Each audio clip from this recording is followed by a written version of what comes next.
You asked me how art could change the world. How does beauty change the world?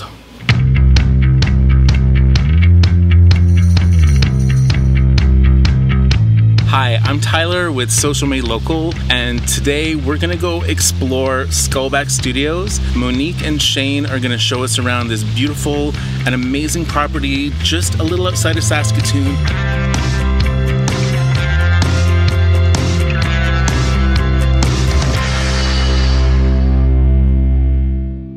The reason it was called Skullback is this idea of being in, a big city or one of those centers where it's like just filled with kind of stress and all that stuff in your head and the competition. And here it's a place to kind of clear your head, because it was like, hey, it's a place to get your skull back. The space between people and other centers is like this, and so the ideas are clustered like that. Where here it's expansive. It's just continuously building on what is possible, because there is no end to our skies. There's no end to our land.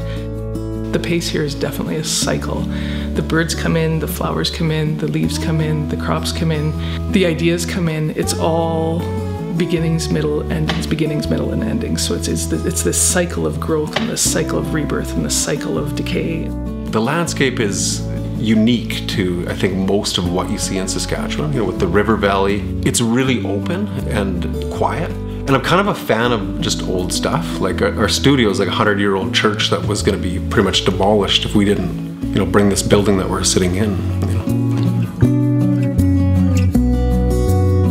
One of the residencies that you stay in, the actual physical place, is an old farmhouse. Just that alone, being in a place where you can't get cell phone service or Wi-Fi, and you're heating a cabin with firewood, it just sort of forces you to step back a little bit and really get into your work. It's hard to find a place where you can be, I guess, real.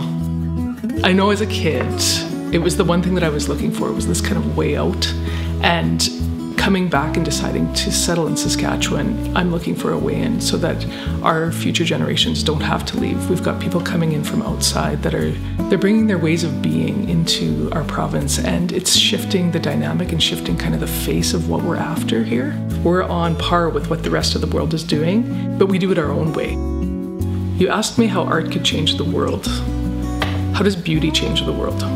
That's the role of the artist, and that's the role of anybody in a field of innovation or creativity. Our job is to bring beauty to the world, or to expose the beauty that exists within.